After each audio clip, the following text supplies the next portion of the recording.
Hi friends, welcome to இளம் Tamil stories. அச்சோ, time ஆயிடுச்சு, வாங்க ஸ்டோரி கேட்க போகலாம்.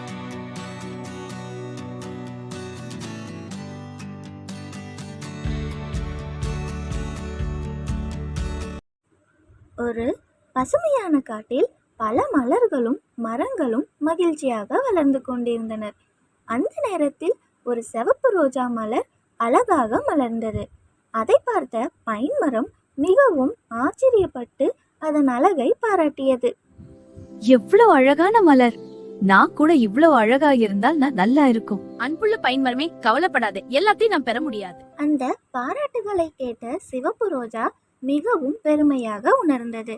இந்த காட்டில் நான் தான் மிகவும் அழகான மலர் என்று அது நினைக்க தொடங்கியது. அதை கேட்ட சூரியகாந்தி மலர் இந்த காட்டில் இன்னும் பல அழகான மலர்கள் இருப்பதை நினைவூட்டியது. இந்த காட்டில் நான் தான் மிக அழகான மலர் என்று நினைக்கிறேன். ஏன் அப்படி சொல்ற? இந்த காட்டில் பல அழகான மலர்கள் இருக்கின்றன. எல்லோரும் என்னை பார்த்து ரசிக்கிறார்கள். ஒரு நாள் ரோஜா அருகில் இருந்த கேக்டஸ் செடியை பார்த்தது. முட்களால் நிறைந்த அந்த செடியை பார்த்த ரோஜா அதை கிண்டல் செய்து பேசத் தொடங்கியது. அட முள்ள, அந்த முட்களால் நிறைந்த அருவருப்பான செடியை பாருங்க. சிவப்பு ரோஜாவே, முட்கள் அருவருப்பா இருக்கு. அமைதியாக இரு ரோஜாவே, இப்படி சொல்லுவது சரியா? உனக்கும் முட்கள் இருக்கின்றன. என் முட்களை காக்டஸின் முட்களுடன் ஒப்பிட முடியாது. ஆனால் கேக்டஸ் கோபப்படவில்லை. அது மிகவும் அமைதியாக, இறைவன் எந்த உயிரையும் காரணமின்றி படைக்கவில்லை. சில நாட்கள் கழித்து வசந்த காலம் முடிந்தது. கோடை காலம் தொடங்கியது. மழை இல்லாததால் காடு முழுவதும் மிகவும் வறண்டதாக மாறியது. தண்ணீர் இல்லாமல் சிவப்பு ரோஜா மெதுவாக சோர்ந்து போக தொடங்கியது. ஒரு நாள் சில சிறிய குருவிகள் கேக்டஸ் அருகே பறந்து வந்தனர்.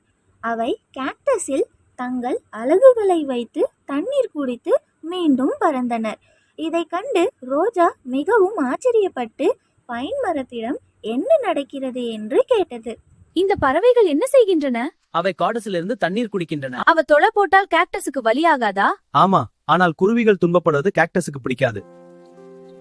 கேக்டஸிடம் தண்ணீர் இருப்பதை அறிந்த ரோஜா மிகவும் வெட்கப்பட்டது.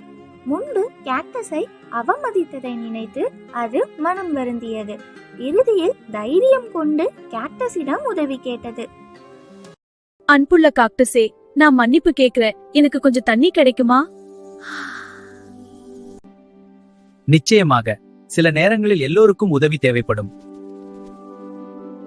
குருவிகள் தங்கள் அலகுகளில் தண்ணீர் கொண்டு வந்து ரோஜாவின் வேர் பகுதியில் ஊற்றினர். சில நேரத்தில் ரோஜா மீண்டும் புத்துணர்ச்சியுடன் மலர தொடங்கியது. இனி நான் யாரையும் வெளிப்புற தோற்றத்தால் மதிப்பிட மாட்டேன். அப்போது ரோஜா ஒரு முக்கியமான பாடத்தை கற்றுக்கொண்டது. யாரையும் அவர்களின் தோற்றத்தை வைத்து மதிப்பிடக்கூடாது என்பதை அது புரிந்து கொண்டது. இந்த கதையிலிருந்து நாம் கற்றுக்கொள்ள வேண்டிய பாடம்: ஒருவரை அவர்களின் வெளிப்புற தோற்றத்தை வைத்து மதிப்பிடக்கூடாது. ஒவ்வொருவருக்கும் வாழ்க்கையில் ஒரு முக்கியமான நோக்கம் உள்ளது. உங்களுக்கு இந்த ஸ்டோரி பிடிச்சிருந்தா லைக் பண்ணுங்க, ஷேர் பண்ணுங்க, மறக்காம சப்ஸ்கிரைப் பண்ணிக்கோங்க.